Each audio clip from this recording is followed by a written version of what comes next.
Hello everyone and welcome back to another figure review. Today we're taking a look at version B of the Warped Vengeance Unbound Wrath Trunks, or the battle-damaged version of Bojacked Trunks by the now-defunct Tonsen ArtToys. As I've stated in my review of version A, I believe that this is the superior version of the two, and for good reason. It's not merely just a reskin of Tonsen's Warped Vengeance, but rather a retooling with battle damage and amazing facial expressions with all the good things about version A of Unbound Wrath included. To me, this is the complete package. So with that said, let's dive in for a more in-depth look at Tonsen's Magnum Opus. Starting with the packaging, we have an image of Super Saiyan Trunks charging in with his sword at the ready. The packaging itself is going to be done in a burnt orange color, and you'll notice that Trunks' shouting face has his eyes and eyebrows colorized in yellow. More on that in just a bit. Here's a look at the right side of the box, which is just another close-up image of Trunks, with the back side of the box being another look at that same image. Much like version A of this figure, there isn't much to write home about regarding the overall presentation. Here's a look at the left side of the box. From the top, you can see that they were pretty conservative with the glue. I don't know, something about these boxes this time around just seemed kind of thrown together. But it's also third party, so what do you expect? So with version B out of the box, one of the first things you're going to notice almost immediately is that he's lacking the shading in the pants like we saw with version A, and instead, we see all of that has been applied to his tattered jacket. And honestly, that's about it for shading. That said though, I think Tonsen killed it with the battle damaged look. I've mentioned before on the channel that we don't get very many battle damaged characters, and this design looks solid. And I do believe it's based off of his appearance from Broly the Legendary Super Saiyan. For whatever reason in that movie, when Trunks goes Super Saiyan, his overall appearance gets brighter and almost resembles his manga color scheme. But as I've stated before with the movie itself, the art direction is all over the place. The color for the base form head is definitely inspired by the manga, and it's probably my least favorite thing about this figure. I've never been a fan of the purple used in the manga, and honestly prefer the lavender look of Z. Here's a quick look at them side by side. I guess if I was more of a fan of the manga, I'd appreciate the color choice, but I grew up with Z on TV, and this is what I'm more accustomed to. And then the other downside is the lack of shading in the Super Saiyan head sculpt. When you compare it to the boy from the future, you can see how much of a difference it makes just having some shading down the middle of the sculpt. Personally, I like the metallic finish on version A, which honestly is better suited for this sculpt. Then there's the same issue I had with version A and the tiny hands not looking quite right, especially when you compare them to the boy from the future. I think that if the figure had the metallic finish for the Super Saiyan sculpt like version A, the lavender base form head sculpt, and didn't have the tiny hands, this would easily be a 10 out of 10 for me. And as I've stated before in the version A review, if there's something you like on any of the other releases of Trunks from Tonsen, you can kit bash this thing to your heart's content. Speaking of the other releases from Tonsen, a few of the faceplates for this Trunks are unique to only this figure. We'll do our typical rundown of the accessories in the next section, but as I mentioned earlier, we would talk about the shouting face. The packaging shows Trunks with his pupils, and here it doesn't. While that is a bit misleading, I absolutely love the look of the shouting face with the pupils missing. It makes me think of the first time Trunks went Super Saiyan Grade 3. The faceplate where he's getting gut punched is probably my second favorite, followed by the one where he's taking a fist to the face. All of these are interchangeable between each head sculpt, and the differences between the matte and pearlescent finishes are negligible. And for those of you who did not watch the version A review, no, you cannot swap the faces onto the boy from the future. It sucks, but it is what it is. Alright, now that we're done talking paint detail and already kinda talked accessories just a tad, let's actually get into the accessories.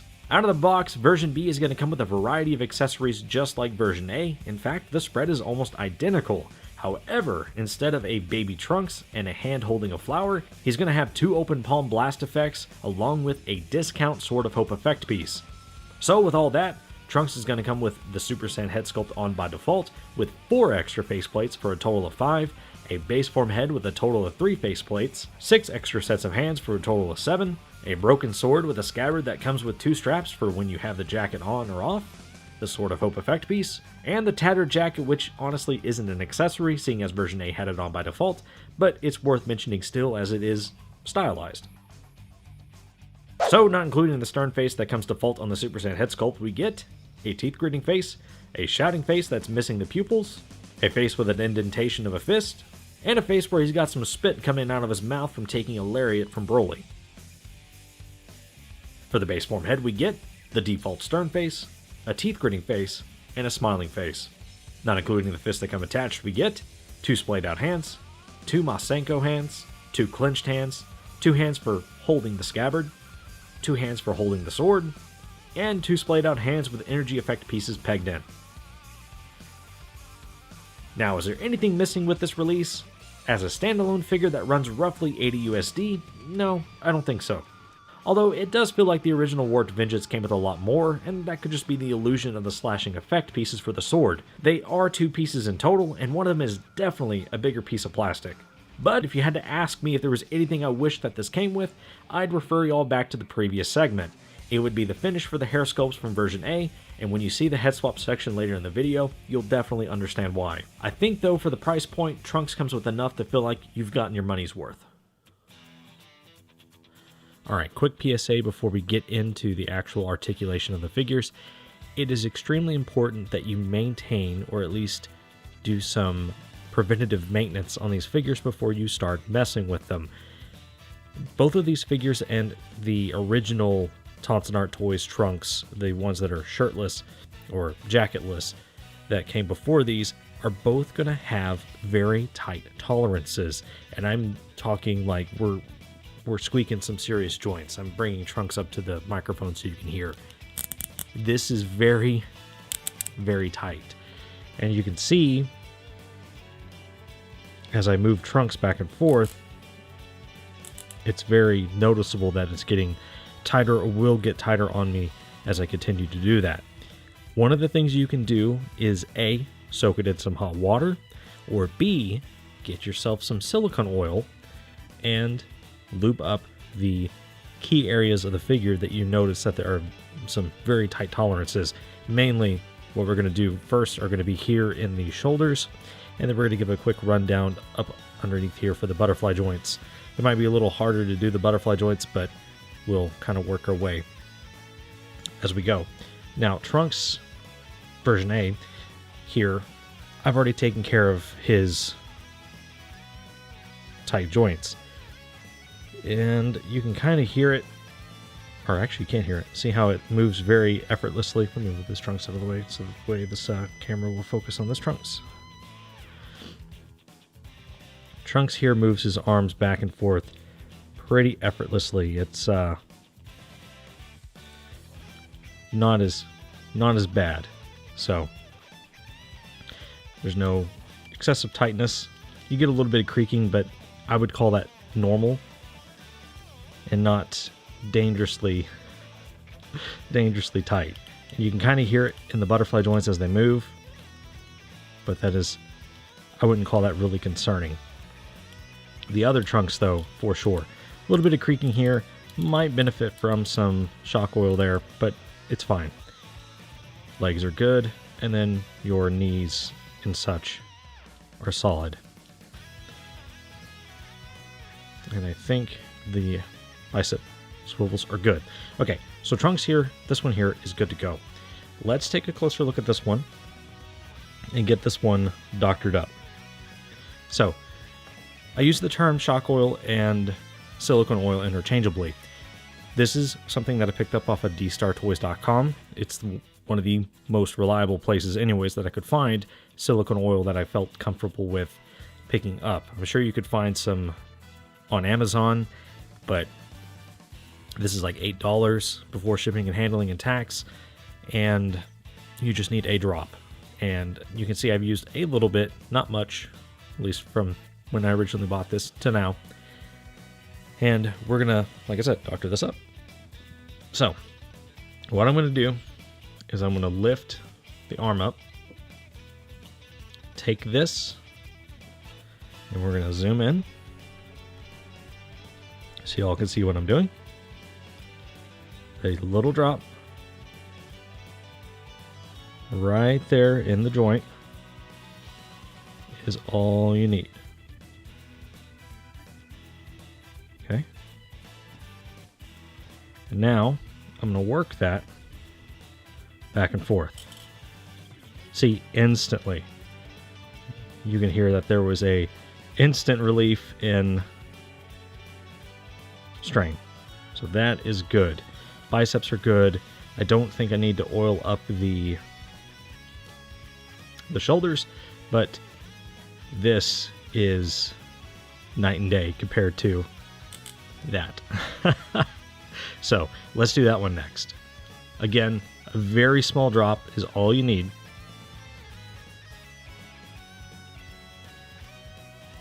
couldn't see it, but it is in there. You can kind of see the shiny. And I'm going to work that back and forth. There we go. Perfect. As for the section here, this is going to be a little difficult. Well, that actually works. That works out for our favor. So now that that is popped out, I can put a little bit of silicone oil down in that connection there. It's kind of hard to see, but this socket sits on another socket down in here that actuates that butterfly joint. So I'm going to just put a little dab. Give me 1 sec so I can kind of figure out. We'll put it right up in here. And a little drop. Probably a little much, but we'll try it first. So we got a little drop in there. Reconnect to my arm. Give me a sec. All right. Bring Trunks back into focus. There we go. And then move this back and forth. Much better. Much better. Perfect. And then compared to this one, I can hardly move this one. So let's see if I can get this disconnected. Well, this will work here. And get Trunks back in focus. Come on. There we go. All right. I'm going to put a little bit of oil, kind of finagle it in here, and put just a drop of oil in there. That should do it. All right. I'm going to zoom back out.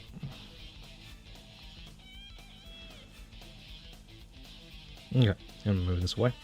Now, the final result. A little squeaky. Whoop. Probably not the greatest amount of range there, but when compared to what it was before, there we go. You get those arms to move in pretty solid now, and then move them back pretty good. This one moves back pretty good. This one here, yeah, I'll take it. I don't need it to be excessively loose or need greater range than that, otherwise the arm's just going to pop out. So let's give the rundown to the rest of the figure real quick to make sure we are good.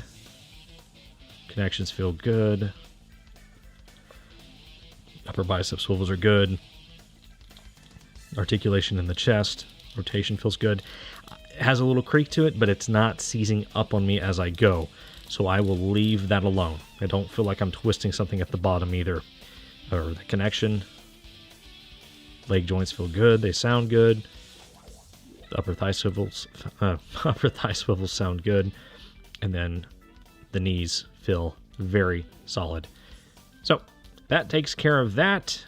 And I think we are Gucci. So the moral of the story here is to make sure you take the preventative measures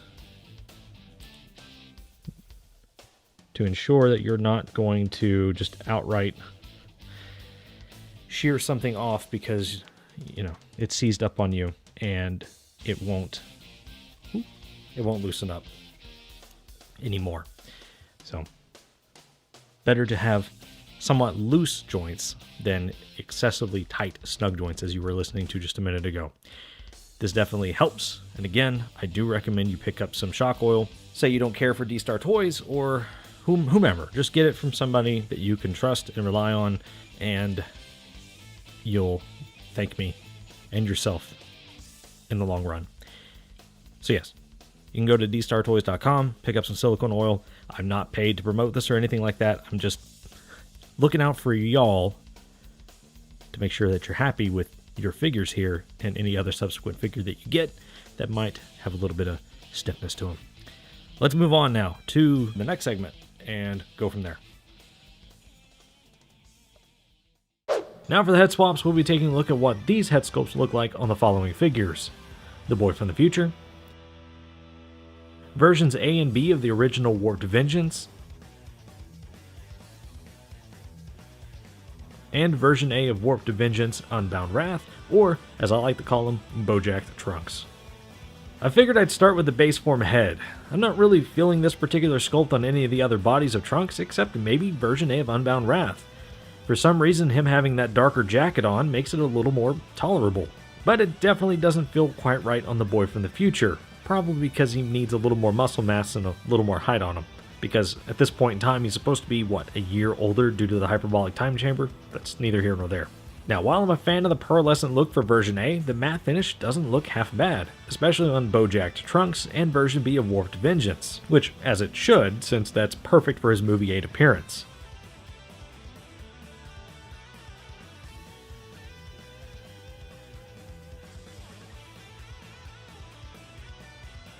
So with these two head sculpts out of the way, let's take a look at what the other 4 figures have to offer in terms of customization, starting with their base form heads. The base form heads all look solid, and believe it or not, I'm really digging the darker purple used on version B of Warped Vengeance. I definitely prefer this shade of purple over the one that came packaged with this release.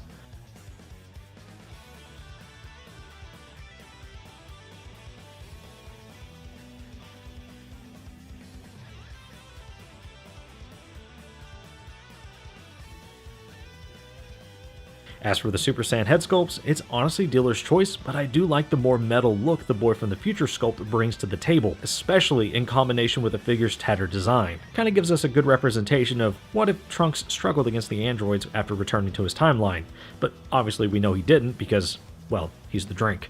Honestly though, this would be my ideal version of Trunks squaring off against Goku Black and not that string beam that we got in Dragon Ball Super. I don't know what the hell they were thinking there. Anywho, let's move on. For the comparisons, here's Bojacked Trunks next to the Demoniacal Fit Martialist Forever, aka 3.0 Goku, Super Saiyan Vegeta Awakened Super Saiyan Blood, Ultimate Gohan from Dragon Ball Super Superhero with the Daredevil 19 Cloth Goods Cape, and the Beast Deities Broly. Review coming soon, TM. So for my closing thoughts on version B of Bojacked Trunks, it's pretty damn good.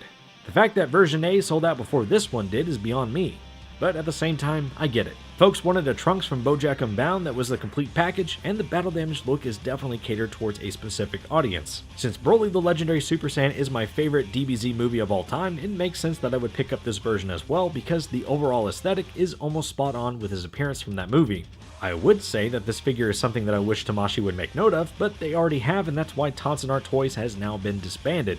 Now, whether or not they pop back up rebranded in some capacity is unknown, but these figures from Tonsen definitely caught the attention of Tamashii. I mean, they really weren't keeping a low profile, let's be completely honest. Kid Buu, Warped Vengeance A and B, all of the head sculpts for Vegeta, and the Super Buu kit. Surprised they lasted this long, but you know, look at Demoniacal Fit. It just makes me wish that they would give the fans what they really want and stop taking us back to the Namek Saga. Now, for the longest time, I was the type of person who would hold their nose up to third-party releases because they didn't have the Bandai and Tamashii Nation sticker of approval. But you could quite literally wipe your own ass with a QC sticker on some of their more recent releases. Then there's the ethics behind stealing copyrighted work and employing folks at abysmal working wages and probably in even worser working conditions.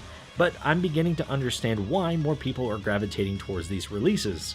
Sure, they're oftentimes more cheaper than the official release, looking at you Broly, and in some cases, the third-party companies are giving us what a company like Tamashii is not. Granted, you could pick up the figure before the operations are shut down due to legal reasons, and the figure then becomes literal unobtainium, leading to a one-and-done release. Who does that remind you of? But as I've stated in other videos, it's these third-party companies that are Tamashii's direct competition, and because of legal issues surrounding bootlegs, it can cause the market to become extremely volatile.